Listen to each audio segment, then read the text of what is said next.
Assalamualaikum warahmatullahi wabarakatuh.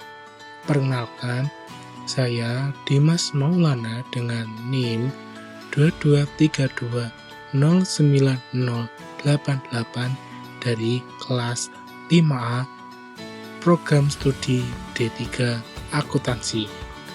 Pada kesempatan kali ini, guna memenuhi ujian akhir semester, saya akan memberikan pemaparan mengenai analisis aktivitas investasi pada investasi antar perusahaan. Pembahasan pokok atau pembahasan utama yang pertama adalah pengenalan aset jangka panjang dan dilanjutkan aset tetap dan sumber daya alam. Yang selanjutnya akan membahas mengenai aset jangka panjang. Aset jangka panjang adalah sumber daya yang digunakan untuk menghasilkan pendapatan atau mengurangi biaya operasi selama lebih dari satu periode. Aset ini mencakup aset tetap berwujud seperti bangunan, pabrik, dan peralatan, serta aset tak berwujud seperti hak paten, merek dagang, hak cipta, dan goodwill. Proses akuntansi aset jangka panjang mencakup 3 aktivitas utama. Yang pertama, kapitalisasi.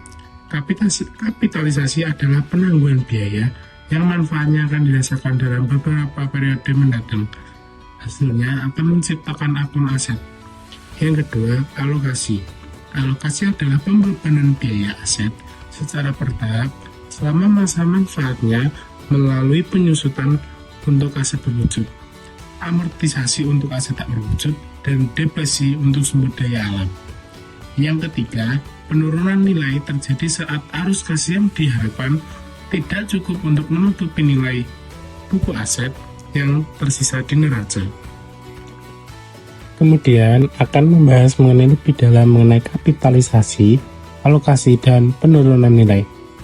Kapitalisasi aset jangka panjang berarti mencatatnya di neraca, segera membebankan biayanya di laporan laba rugi. Untuk aset berwujud seperti Plant Property and Equipment atau PPI, aset dicatat berdasarkan nilai perolehan. Kapitalisasi aset tak berwujud seperti lead bank, iklan, dan upah lebih rumit karena manfaat dan umur ekonomisnya sulit diukur, sehingga biaya ini biasanya langsung dibebankan. Kemudian membahas mengenai alokasi. Alokasi biaya mengaitkan biaya aset dengan manfaatnya, bukan untuk menentukan nilai wajar aset. Nilai tercatat atau kapitalisasi dikurangi alokasi kumulatif tidak mencerminkan nilai pasar. Yang terakhir, penurunan nilai. Jika arus kas yang diharapkan lebih kecil daripada nilai tercatat aset atau biaya dikurangi akumulasi penyusutan, maka aset harus diturunkan nilainya dan dinyatakan sebesar nilai pasar wajar, yang merupakan jumlah diskonto dari taksiran arus kas.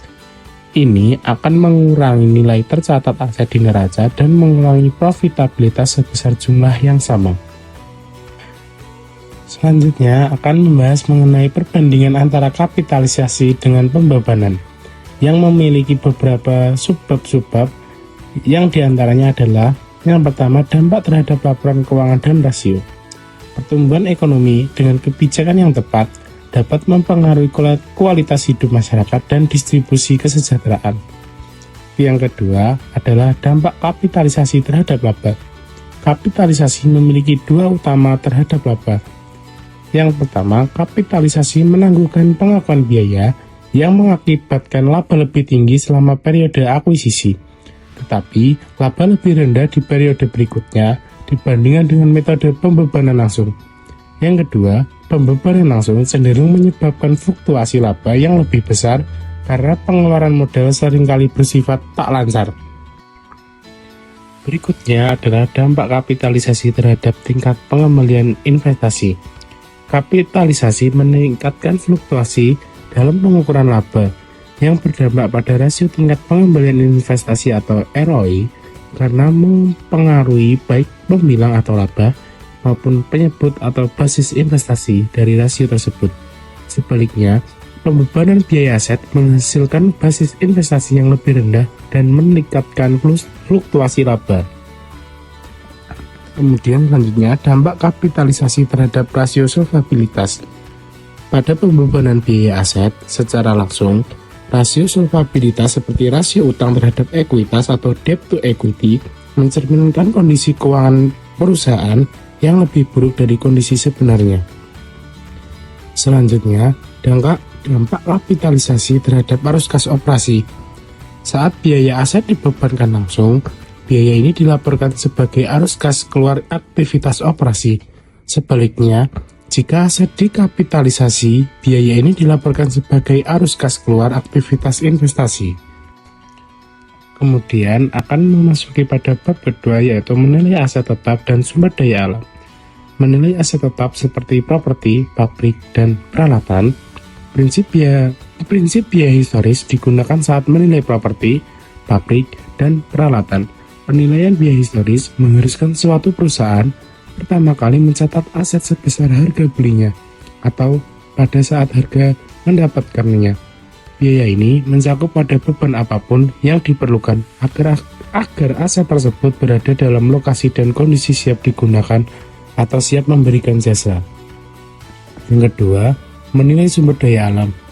Perusahaan melaporkan sumber daya alam sebesar biaya historis ditambah dengan biaya pencarian, eksplorasi, dan pengembangan. Juga seringkali terdapat biaya yang cukup tinggi untuk menemukan sumber daya yang dikapitalisasi dalam neraca. Dan biaya ini langsung dibebankan saat sumber daya tersebut kemudian dipindahkan, dikonsumsi, atau dijual. Perusahaan biasanya mengalokasi biaya sumber daya alam pada jumlah estimasi unit cadangan yang tersedia. Proses alokasi ini disebut depresi. Kemudian akan membahas lebih dalam mengenai penyusutan. Yang pertama, umur atau masa manfaat. Masa manfaat atau useful life aset sangat beragam. Asumsi yang terkait masa manfaat aset dibuat berdasarkan kondisi ekonomi, pemahaman teknik, pengalaman, dan informasi mengenai fisik dan sifat produktif suatu aset.